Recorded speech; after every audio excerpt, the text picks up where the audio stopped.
میرا سوال ہے، کیا تم کو تمہارا جائز حق وہ حصے داری کیا گاندھی نے دی، کیا مرارجی نے دیا، کیا بی پی سنگھ نے دیا؟ ارے کس کس کو نہیں آزمایا؟ کانگریس ہو آزما لیا، جنتا پارٹی ہو آزما لیا، جنتا دل ہو آزما لیا، سماجوادی ہو آزما لیا، بہوجن سماج ہو آزما لیا، سب کو آزما لیا، سب کو آزمائے نا، ایک مرتبہ ہم کو بھی آزما کے دے۔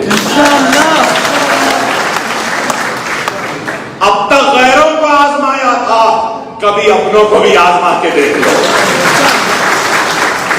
فرق ہوتا ہے غیروں میں اور اپنوں میں، وہ ہم بتا دیں گے، ہم بتائیں گے۔ ارے آج بتاؤ، تلنگانہ ریاست میں ایک غریب بچی کی شادی ہوتی ہے تو 1,00,000 چلر پیسے دیے جاتے ہیں غریب بچی کی شادی کو۔ کیا اتر پردیش میں ہے؟ اگر میرا بچہ، مسلمان بچہ، لندن، امریکہ، آسٹریلیا، امریکہ، دنیا میں کہیں پر بھی ماسٹرز پڑھنا چاہتا ہے تو ریاستی حکومت سرکاری خزانے سے 20 لاکھ روپیہ دیتی ہے۔ کیا اتر پردیش میں دے رہی ہے؟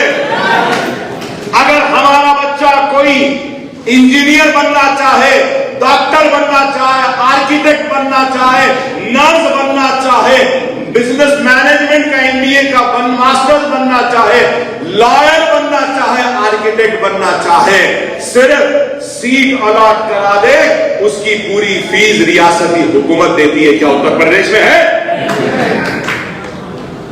میں پوچھنا چاہ رہا ہوں آپ سے، ارے اور کتنے اسکیمیں آپ کو سن کے حیرت ہوگی۔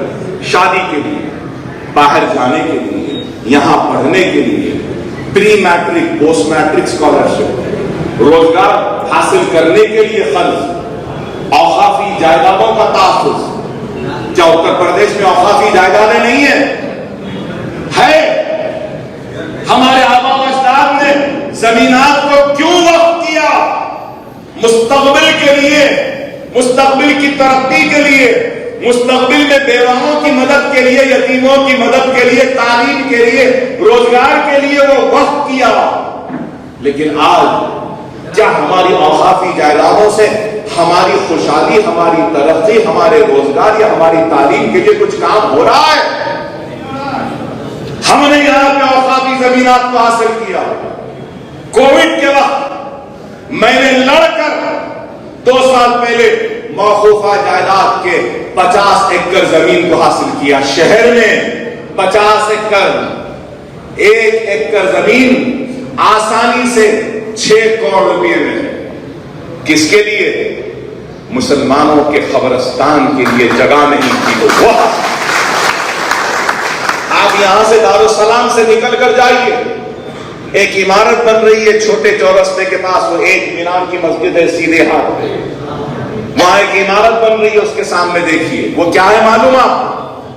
وہ انیس الغربا ہے، یتیم خانہ ہے، جو میں اور میری جماعت مجلس اتحاد المسلمین لڑ کر 35 کروڑ کے سرفے کے ساتھ وہ عمارت بنا رہی ہے، جہاں پہ یتیموں کا قیام، تعام اور ان کے بیماری کا انتظام ہوگا، غریبوں کا بھی انتظام ہوگا۔ کیا ایسا کام ہو رہا ہے اتر پردیش میں؟ مرکز اہل سنت کا ایک مرکز بن رہا پرانے شہر، آپ کو معلوم اسلامک کلچرل سینٹر بن رہا ہے تلنگانہ میں، مجلس کی نمائندگی کہاں پر ہوگی؟ ہائی ٹیک سٹی سے آگے، گچی بولی سے آگے آپ جاتے ہیں شنکر پلی کے پاس، 10 ایکڑ زمین حکومت سے الاٹ کروانے میں مجلس کامیاب ہوئی۔ 1 ایکڑ زمین خرید 25 کروڑ روپے کی، وہاں پہ 20 کروڑ کے ذریعے سے اسلامک کلچرل سینٹر بن رہا۔ کیا ایسا کام اتر پردیش میں ہوا؟ یہاں پہ ریزرویشن بھی ہے۔ ارے آپ بتاؤ، ارے میں اور ایک بات پوچھنا چاہتا ہوں، اتر پردیش میں تو اردو بولنے والے بہت ہیں نا؟ اب میں دیکھتا ہوں کہ اردو بولنے والے بھی ہندی اچھی بول رہے ہیں، اچھی بول رہے ہیں.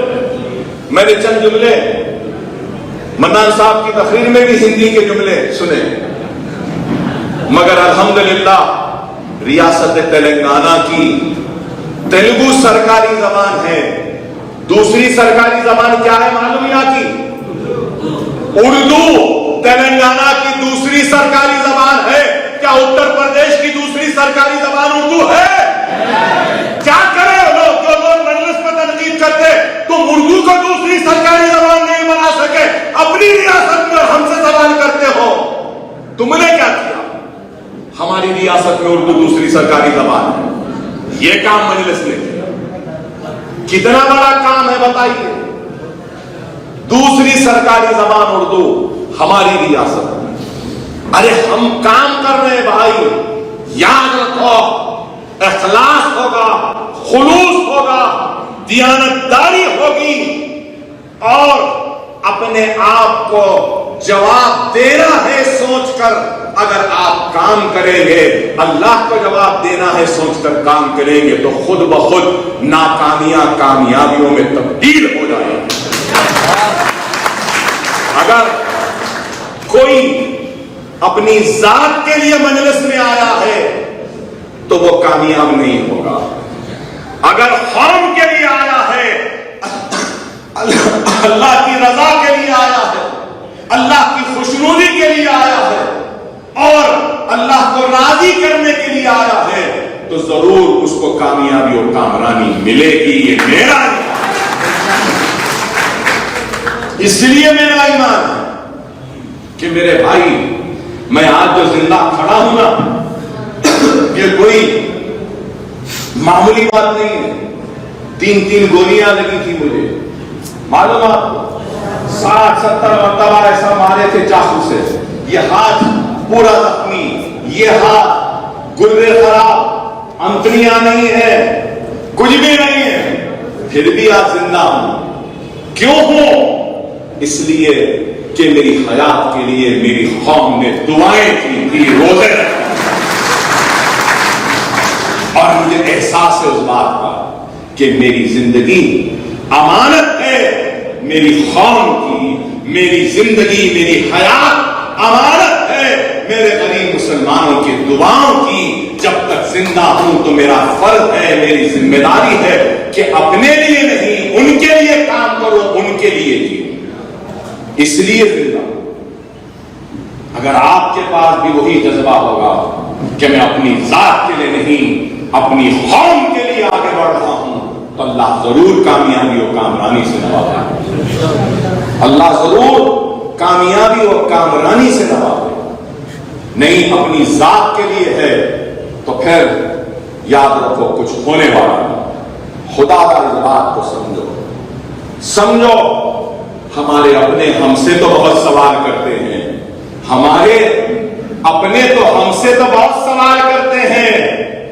غور کرو، کیا کسی نے اس سے سوال کیا جس نے اچھے دن کا وعدہ کیا؟ کیا کسی نے اس سے سوال کیا جس نے وعدہ کیا تھا کالے دن کو لانے کا؟ ہمارے اپنے تو ہم سے سوال کرتے ہیں، لیکن کیا کسی نے اس سے سوال کیا جس نے کہا تھا پہلے شوچالے بعد میں دیوالے؟ کیا کسی نے اس سے سوال کیا جس نے کہا تھا کہ اسمارٹ سٹی، کیا اسمارٹ سٹی آیا؟ کیا روزگار آیا؟ کیا صنعتیں نہیں آئی؟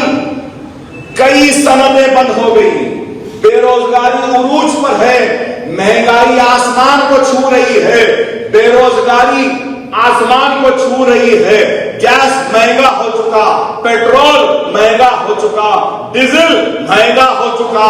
حد تو یہ ہو گئی اچھے دن دینے والوں نے ایک تھوڑا سا آکسیجن تک نہیں دیا. کووڈ میں لوگ آکسیجن کے لیے تڑپ تڑپ کے مرنے لگے. مرنے کے بعد جلانے کو لکڑیاں بھی نہیں دی اچھے دن دینے والوں نے. گنگا کے کنارے لاشیں تیر رہی تھی، لیکن سوال کرنے والوں نے ان سے سوال نہیں کیا، لیکن ہماری قوم ہم سے سوال کرتی. افسوس ہوتا ہے اس بات.